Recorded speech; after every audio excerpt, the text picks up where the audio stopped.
Given that secant of theta is this, we want sine of 2 theta. I'm going to go ahead and drop a 1 underneath the square root 7. And then if you look at your cheat sheet, remember that secant is hypotenuse over adjacent. So this is the hypotenuse, and this is the adjacent. So the idea is to draw a diagram. Now, they don't say which quadrant to go to, so we have the freedom to draw our triangle however we choose. I'm going to go ahead and go like this. And this would be the hypotenuse. This is the opposite, and this is the adjacent. And then we know that the hypotenuse is the square root of 7, and that the adjacent is 1. Go Pythagorean theorem, and we can find here the opposite side. So just make sure the square root 7 goes in for C. And I'll take the 1 and I can plug it in for A or B. It doesn't really matter which one, put parentheses. And so we have A squared plus 1 equals 7. So A squared equals 6. And so the missing leg is square root of 6. Now the diagram is complete and it's labeled. We can now proceed on to the goal.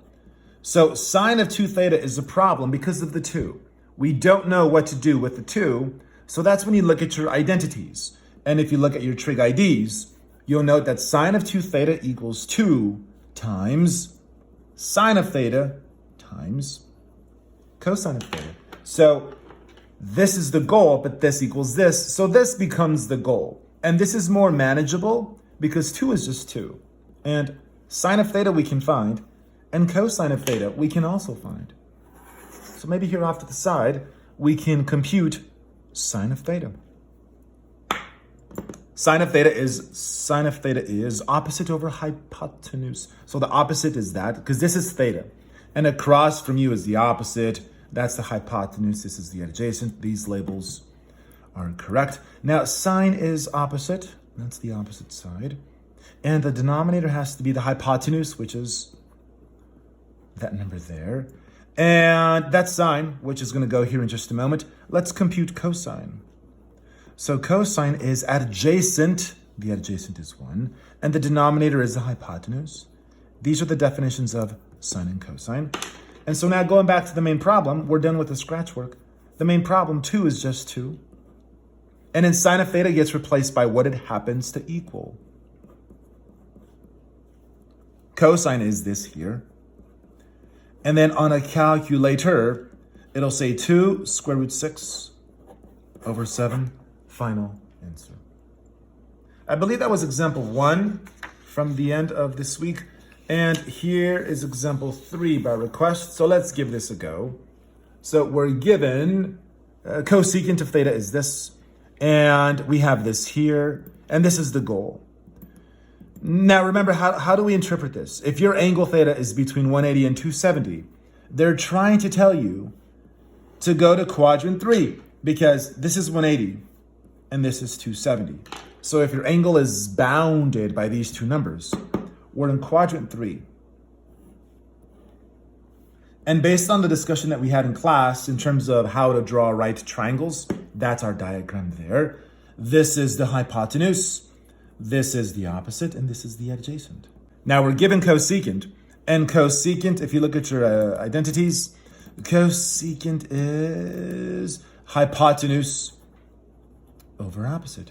So the opposite is going to be 5, and the hypotenuse is going to be square root 37. But here's the thing.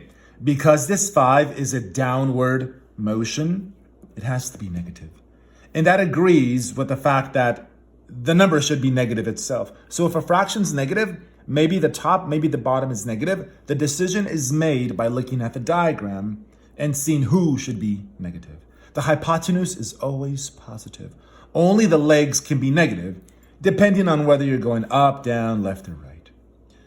And let's find the missing bit with Pythagorean. Okay, now this is the hypotenuse, so that goes in for C. That can go in for either one. Let me plug it in for A. And please do notice that when I plugged in the -5, put parentheses, especially on a calculator, and make sure the 2 is outside of the parentheses. It must be like that. If you omit the parentheses, we're taking L's. And make sure the 2 is outside of the parentheses, okay? That should be positive 25. Place b squared is 37. And so b squared is 12. And so b is 2 square root 3. If you take the square root and you let the calculator do what it does to this, that's what it should be. So the 2 square root 3 goes here, but it should be negative because it's a leftward movement. You see that? You're going to the left. You're going to the left, you're going down, which is why it's negative, negative. And then if we move on to the goal, which is tangent of 2 theta, look at your cheat sheet and recall in your notes there on your identities page that tangent of 2 theta is the same as 2 tangent over 1 minus tangent squared. But this can be rewritten as 2 tangent of theta over 1 minus the square of tangent theta. So really what we need is to compute tangent of theta. So as some scratch work, let's find tangent of theta based on this diagram. And tangent is opposite over adjacent, where the opposite is this, and the adjacent is that. I will knock out the double negatives to make it just positive, and I'll just leave it like this, because this is tangent of theta, which can replace both this and this here back in the main exercise. And so the main problem, let's see here, my voice is fading on me. So we have 2. Tangent is that.